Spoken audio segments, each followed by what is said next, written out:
Olá, tudo bem? Começa agora o programa Educação e Cidadania, uma produção da Fundação Universitária Vida Cristã, FUNVIC.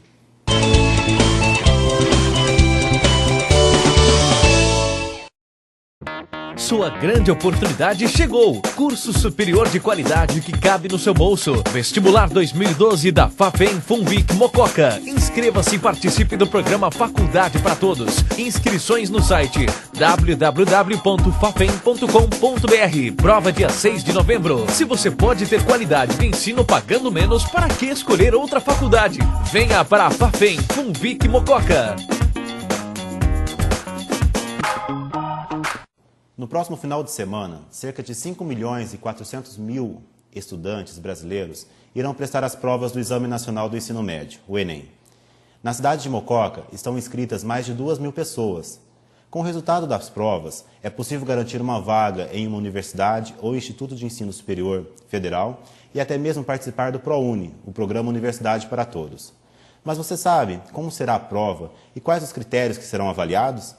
Você sabia que o mesmo número de acertos pode representar notas diferentes?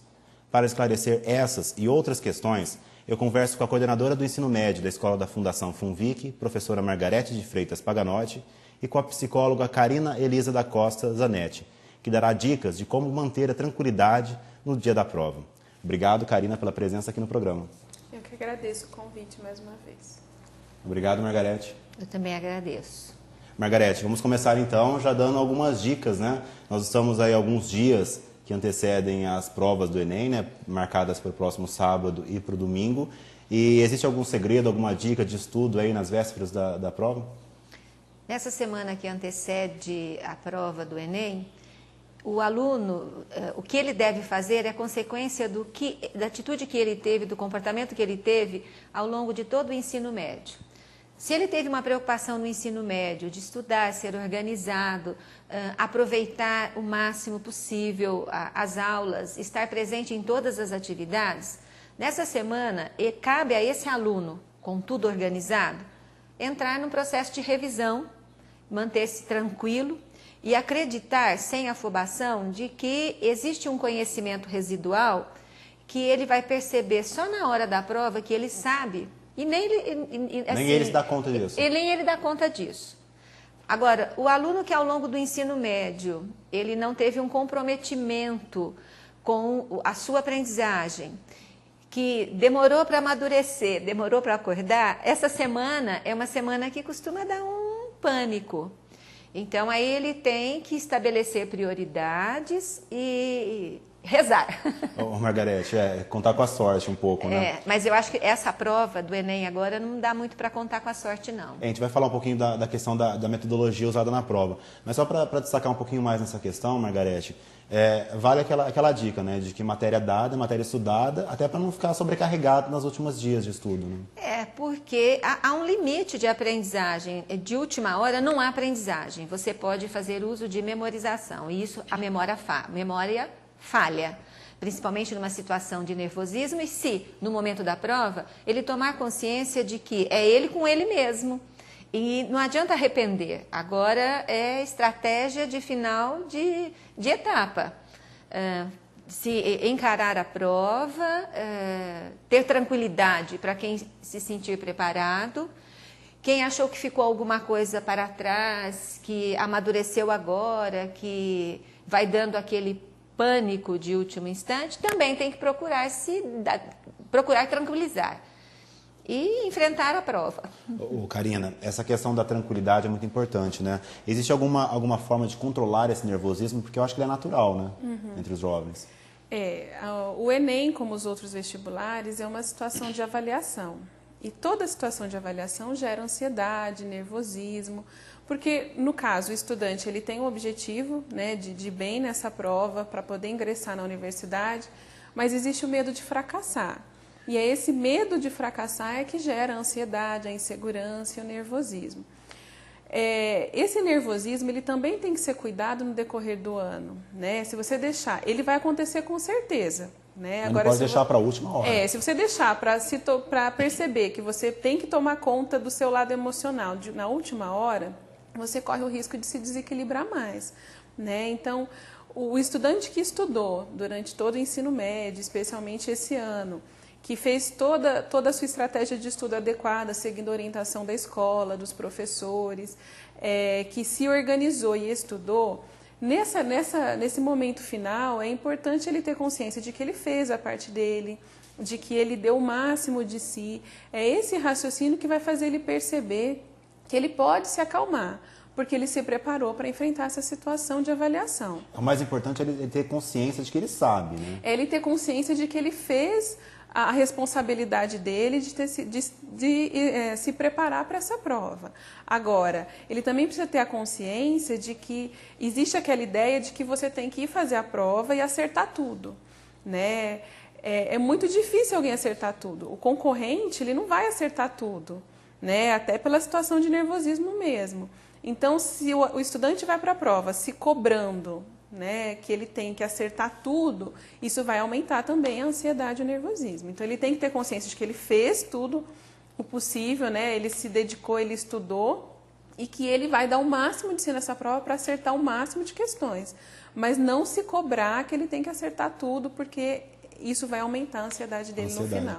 Karina, esse controle emocional muitas vezes significa o bom resultado na prova, inclusive, né? Não é só a questão do conhecimento, mas sim ter esse controle emocional. Sim, a ansiedade, o nervosismo, ela tem dois lados, né? A ansiedade, ela pode ser positiva, porque ela aumenta o nosso foco de atenção, o nosso foco de concentração. Então, ela pode te ajudar no momento da prova, a organizar um raciocínio. Agora, o que atrapalha é o excesso da ansiedade. Essa ansiedade que o estudante ele não consegue controlar ali naquele momento, aí ela passa a ser negativa. Ela vai fazer o estudante cometer erros por distração, ele não vai ficar atento a alguns detalhes que são importantes nas questões, ele pode ter alguns lapsos de memória, que é o famoso deu branco, né? Então, essa ansiedade que não é controlada e que é excessiva é que atrapalha e pode colaborar com o fracasso do aluno. Agora, um pouco de ansiedade, ela pode até ajudar você a se concentrar melhor. Margarete, nos últimos anos, né, o Enem sofreu uma série de alterações, né? Hoje ele já substitui diversos vestibulares, né, de instituições federais, mas essa não foi a única mudança que o Enem sofreu nesses anos, né? Existem várias outras mudanças também? Bom, mudaram alguns objetivos, porque de uma prova de 63 questões, ele se transformou numa prova de 180 questões. Ou seja, o Enem é hoje um grande vestibular.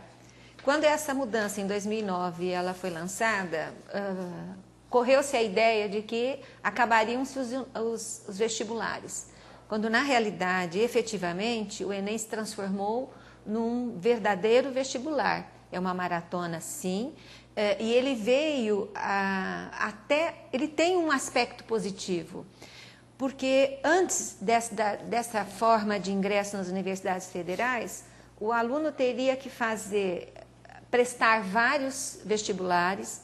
Isso acarretaria para a família um custo grande, porque além do custo das inscrições, tinha o deslocamento, as duas fases. Agora, ele tem esse aspecto positivo, que é uma prova que você faz hoje de uma forma muito tranquila em Mococa, isso representa uma tranquilidade grande, com um custo menor. E você concorre a universidades do Brasil inteiro. Mas ele, na realidade, ele está selecionando os melhores para a universidade. Por isso que hoje ele é um vestibular. E ele também tem um outro perfil que a gente lê aí na imprensa, escuta os responsáveis pela educação do Brasil dizer que ele será, a análise destas provas trará uma modificação no ensino médio. Nós estamos aguardando. Margarete, de que forma que os alunos, no caso da Fundação, né, os alunos da Fundação FUNVIC, no ensino médio, eles se preparam para a realização das provas do Enem? Bom, como o ensino médio da Escola da Fundação é um ensino acadêmico, ele é preparado ao longo dos 3 anos. E o ensino médio, quando o aluno chega lá no primeiro ano, eu sempre afirmo, ele é muito curto. Então, passa rápido. São 3 anos. São 3 anos que correm assim, num piscar de olhos. E a família, às vezes, olha para o seu filho como criança. A gente já olha como adulto, são 3 anos que passam rapidinho. Então, desde o primeiro ano, há toda uma orientação para esta realidade brasileira de que o ingresso a uma universidade ele se faz única e exclusivamente por essa etapa que se chama vestibular. No terceiro ano, isso daí fica muito mais direcionado. Ao longo do ano, os alunos realizam simulados. Por exemplo, este ano, para o Enem, nós estamos fazendo simulados desde o mês de março. Inclusive simulados nos dias que eles realmente vão acontecer. Que nós fizemos simulados de sábado e de domingo. Após o simulado, avaliando onde errou, por que errou e o que faltou. Até um condicionamento físico, porque são 10 horas de prova, 4 horas e meia num dia, 5 horas e meia no outro dia. Então, são 10 horas, precisa até desenvolver estratégias, como você vai suportar leitura de textos que são mais elaborados, pedem uma leitura atenta, relação entre as informações, relação entre os conhecimentos, e isso tem que ser treinado. Ele tem que ir para a prova conhecendo o perfil da prova do Enem. E lá nós fazemos isso desde março, os nossos alunos estão realizando esses simulados. Margarete, as provas elas acontecerão no sábado e no domingo, né? Como é que é a divisão das disciplinas, das matérias pelos dias? Então, sábado, dia 22, a partir das 13 horas, eles vão fazer 45 questões de ciências humanas, e 45 questões de ciências da natureza.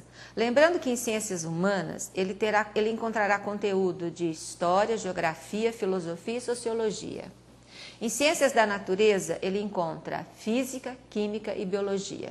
Então ele tem aí em torno de 6, 7 disciplinas para ser avaliado em 4 horas e meia. Isso no sábado? Isso no sábado. Mas eu coloco uma observação. Acabei de ter uma reunião com o pessoal do terceiro ano lá da Fundação FUNVIC, em que eu disse para eles assim, a prova tem um tempo de 4 horas e meia. O seu inimigo, no momento da prova, chama-se tempo. É aquele que você vai ter que vencer e administrar bem. Só que 30 minutos eu tenho que deixar para o preenchimento do cartão de resposta. Do gabarito. Eu tenho que fazer esse gabarito com cuidado, então eu tenho que controlar essas 90 questões do sábado para um período de 4 horas, em que você teria 3 minutos para cada questão. Porque tem que considerar, nesse planejamento de fazer prova, o período para você transcrever as suas respostas para o cartão de resposta. E no domingo as disciplinas são? No domingo, a prova tem a duração de 5 horas e meia. E eu acho o domingo o dia mais pesado, porque ele vai fazer linguagens e códigos, matemática e uma redação. Lembrando que em linguagens e códigos, a linguagem e suas tecnologias, ele vai ter literatura, língua portuguesa, uma língua estrangeira, inglês ou espanhol. Isso ele faz a opção da língua estrangeira na hora da prova? No ato da matrícula. Na inscrição. Na inscrição. No ato da inscrição, ele já fez a opção para o inglês ou para o espanhol. Então, ele tem literatura, 45 questões de literatura, língua portuguesa, inglês ou espanhol, artes, educação física, e eles falam informática, que seriam as questões ligadas à comunicação. Depois vem matemática, 45 questões, e redação. Então, olha só, 45 questões de linguagem, 45 questões de matemática e uma redação e um tempo de 5 horas e 30 minutos. Isso ele tem que concentrar nessa prova, tem que fazer uma leitura muito cuidadosa e não esquecer do tempo. Margarete, no domingo acontecem as provas com as disciplinas que você acabou de falar, com as matérias, mas também a redação, que a redação tem um peso muito importante também, né? Ela então, sim, o aluno está sendo avaliado, né, na língua portuguesa, através também da redação, né? E existe alguma dica especial para que o aluno faça uma boa redação, que possa conseguir uma boa nota na redação do Enem? Bom, a redação, ela merece um cuidado especial, e ela já começa dando certo com a compreensão da proposta da redação. Esse é o primeiro passo para ele sair-se muito bem, compreender a proposta da redação. Depois ele vai produzir um texto dissertativo e argumentativo.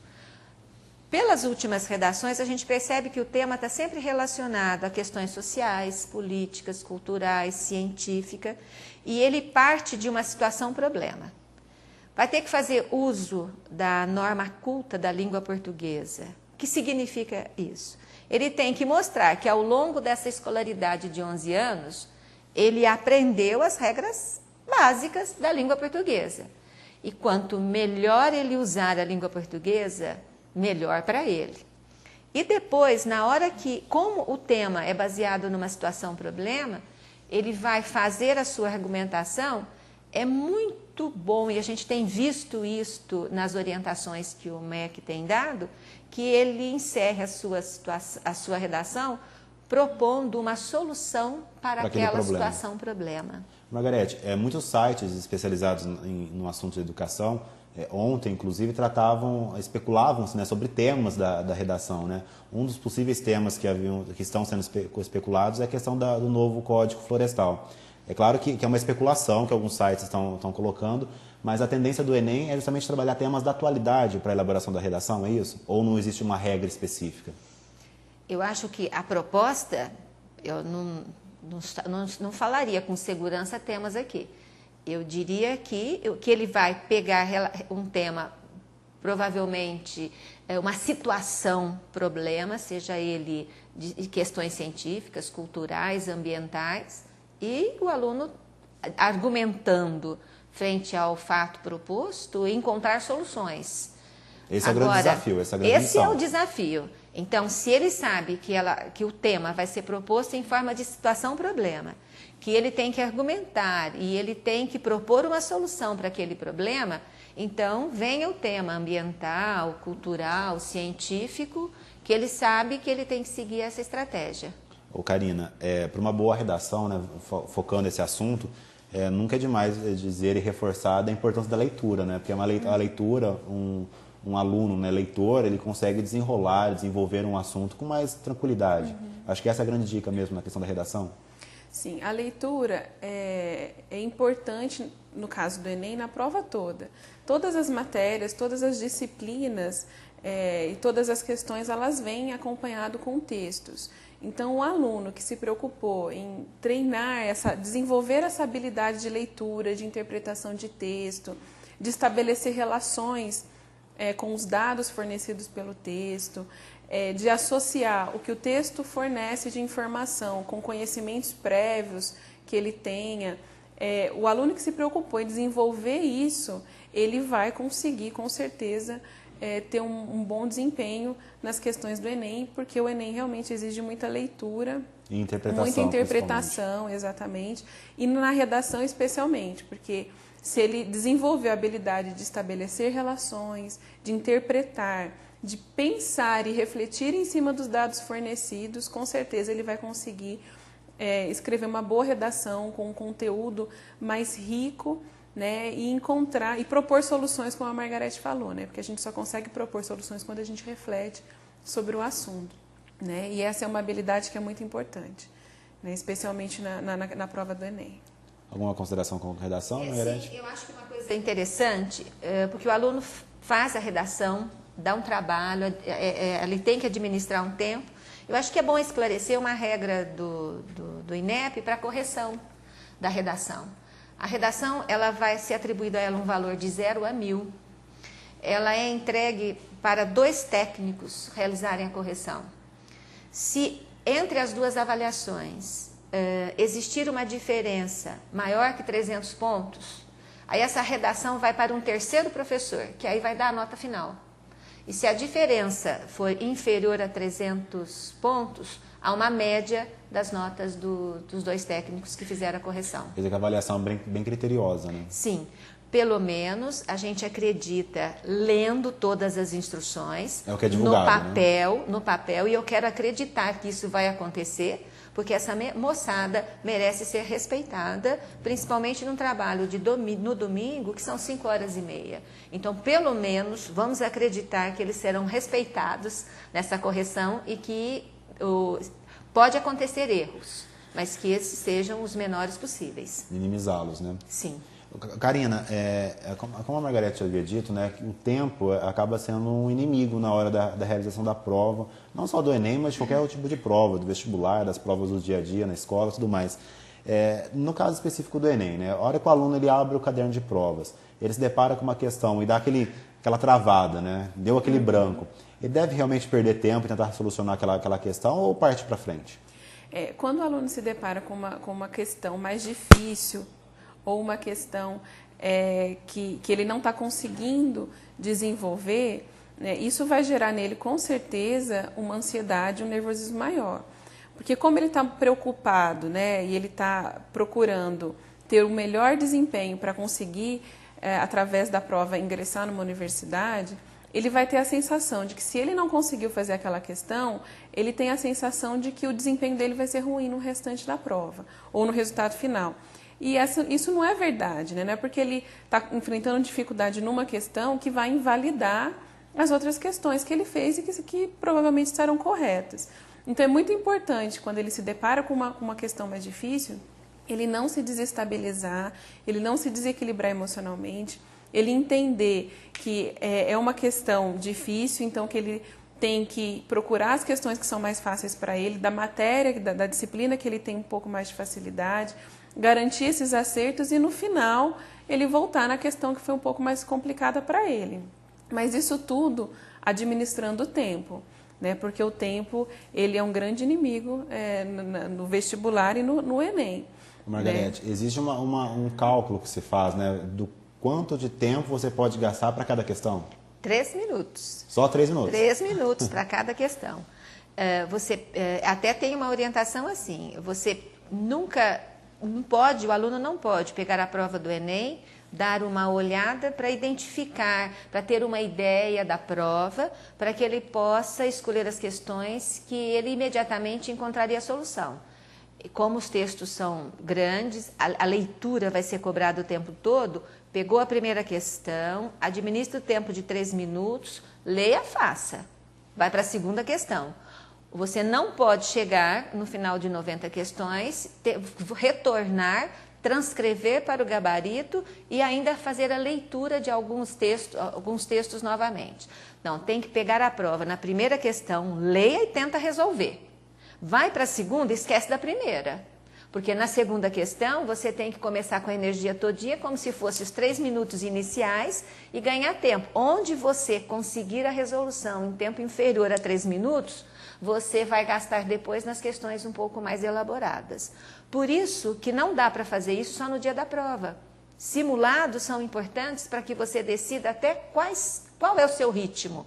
Quais seriam as suas estratégias? Estabelece mesmo uma rotina, né? Estabelece um ritmo Sim, de prova. Você né? tem que conhecer a prova. Não dá para você fazer uma prova como o Enem sem ter recebido um treinamento para que você faça com tranquilidade. Não dá. Às vezes, meu posicionamento como coordenador é o seguinte: não dá para discutir com um aluno que tem que ser submetido a essa avaliação. Ela existe, ela está aí, não tem como contestar, você questionar que isso não é o ideal.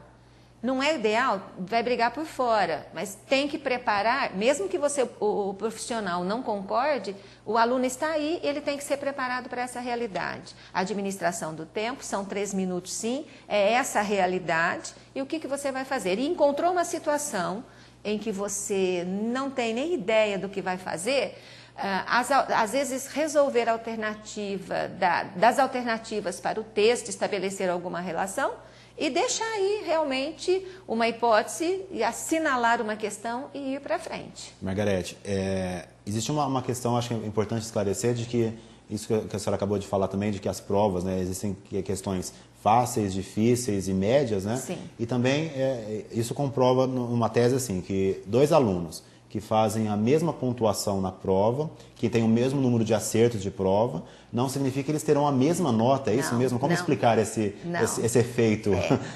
Até anterior a 2009, a prova contendo 63 testes, se eu acertasse 20 e você também, nós teríamos notas iguais. Hoje não.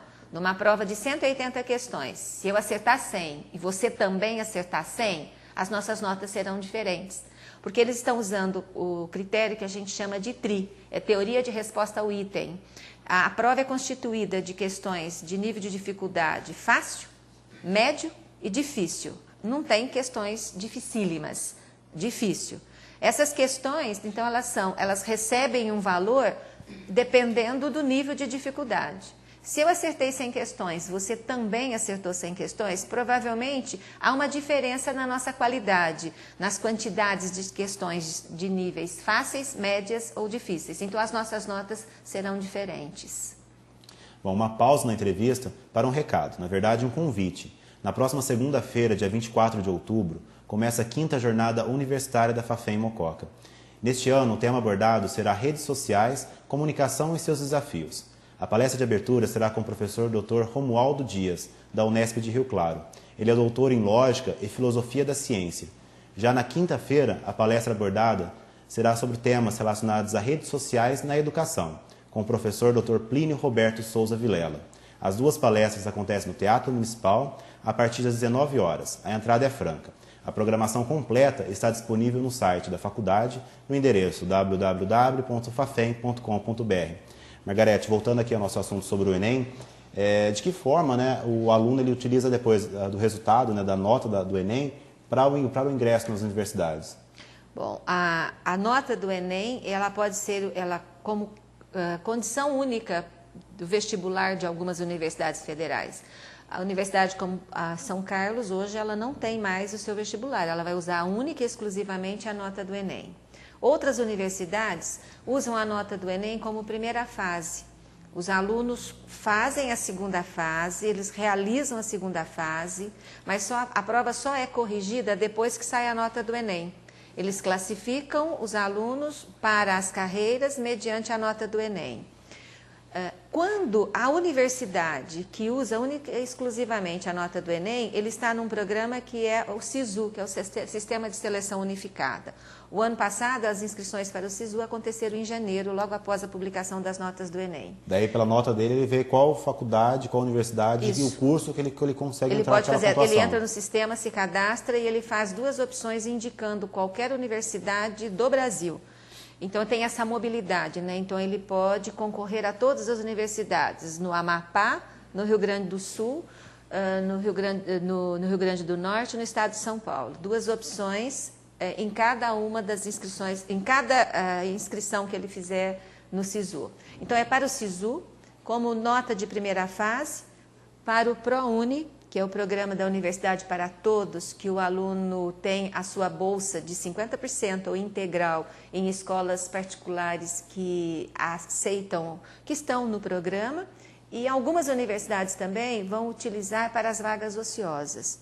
Esse ano a gente tem a notícia de que, para o FIES, que é o financiamento estudantil, é necessário a nota do Enem também para requerer o financiamento. Daí, então, por aí que a gente vê também o crescimento da procura do Enem, né? Porque não é só aluno do ensino médio que presta a prova também, né? Não, e também ele serve como certificação de conclusão de ensino médio, que seria o antigo supletivo, né? Alguns alunos, no ato da inscrição, eles não estão concorrendo a universidades, não vão usar para vestibular, eles vão usar como uma nota que vai dar a certificação de conclusão do ensino médio. Karina, falando um pouquinho mais da questão de como se preparar, né, para o momento da prova, o dia que antecede a prova, o dia anterior, ele é uma data importante também, né? Uma boa noite de sono é fundamental. É muito importante que no dia que antecede a prova, o aluno descanse, né? Ele faça uma alimentação mais leve, né? Que ele pratique alguma atividade física, como por exemplo uma caminhada, para dar uma relaxada. Que ele tente dormir bem e dormir um pouco mais cedo, para ele ter uma noite de descanso maior, né? E no dia da prova, que ele acorde cedo, que ele organize o seu material que ele vai utilizar na prova, que ele vá com antecedência para o local de prova e se alimente com uma alimentação mais leve, para que ele não seja pego de surpresa com nenhum desgaste físico por conta disso. Né? Isso é que de última hora ele pode fazer para ele conseguir ter um bom preparo físico e emocional para conseguir enfrentar essa prova. Margarete, mais alguma dica para o dia da prova ou para os dias que antecedem? Eu tenho uma orientação e um pedido. A orientação, olha, não vai ser possível usar nem lápis, vai estar proibido lápis e borracha. caneta de tinta preta, leve pelo menos 2. Não pode usar relógio e nem celular. E uma orientação fundamental, a hora que receber o caderno de respostas, conferir todos os seus dados, reclamar na hora e, principalmente, na folha de resposta, é necessário colocar a cor do seu caderno. Então, a gente tem visto nos últimos anos que a prova o papel tem estado, vem na cor amarela, rosa, branca e azul. Então, existe o gabarito para cada uma dessas cores na hora que eles forem fazer a correção. Então, é de fundamental importância que ele coloque atento a isso. E um pedido. O que a gente percebeu o ano passado, que vários alunos que fizeram o Enem não encontraram dentro da sala de aula um ambiente com tranquilidade. Celulares, às vezes, tocaram, que os fiscais colaborem, ajudem, preservem, além de garantir a legitimidade de todo o processo, que fiquem bem atentos para um ambiente de tranquilidade. Porque é só a gente se imaginar no lugar do estudante. É uma situação tensa, para alguns é o primeiro vestibular que eles estão fazendo. Então, ter bastante paciência e, assim, muita seriedade, com o fiscal ser compromissado com a história que essa moçada está tentando escrever naquele momento. O silêncio, a disciplina, um ambiente tranquilo, é fundamental também, não só o preparo que ele teve, a orientação que ele recebeu por parte de toda a coordenação, mas que o fiscal entenda que ele é ali uma peça também fundamental para dar segurança para os alunos que estão fazendo essa prova. A moçada merece isso. Bom, ficam as dicas e as orientações, né, Margarete? E além dessas informações todas sobre o Enem, também tem outra notícia, né, que é a abertura das inscrições para o concurso de bolsas do ensino médio da escola. Sim, a Fundação FUNVIC fará também concurso de bolsas para o ensino médio, para a primeira série do ensino médio. Nós estamos em fase de organização e, assim, lançamento das datas. Logo, logo, toda a televisão, os jornais estarão divulgando as datas, né, para as inscrições para esse concurso de bolsa, que é muito interessante. Bom, fica a dica, então, né, para quem quer uma educação de qualidade, né, ficarem atentos aí às informações da Fundação FUNVIC. Bom, no programa Educação e Cidadania de hoje, eu conversei com a coordenadora do ensino médio da escola da Fundação FUNVIC, né, a professora Margarete de Freitas Paganotti, e com a psicóloga Karina Elis da Costa Zanetti. Karina, muito obrigado pelas informações. Eu que agradeço o convite. Obrigado, Margarete. Eu agradeço e torço para essa moçada ter sucesso. É isso que todos nós desejamos, né? Sim, a torcida é grande.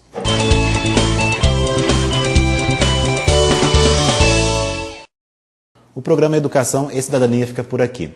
Lembre-se, você pode participar do nosso programa enviando dúvidas ou sugestões de temas para os nossos programas aqui na TV. E ainda acompanhar na íntegra as entrevistas através do site www.funvic.org.br. Mais uma vez, obrigado pela sua companhia e até o próximo programa.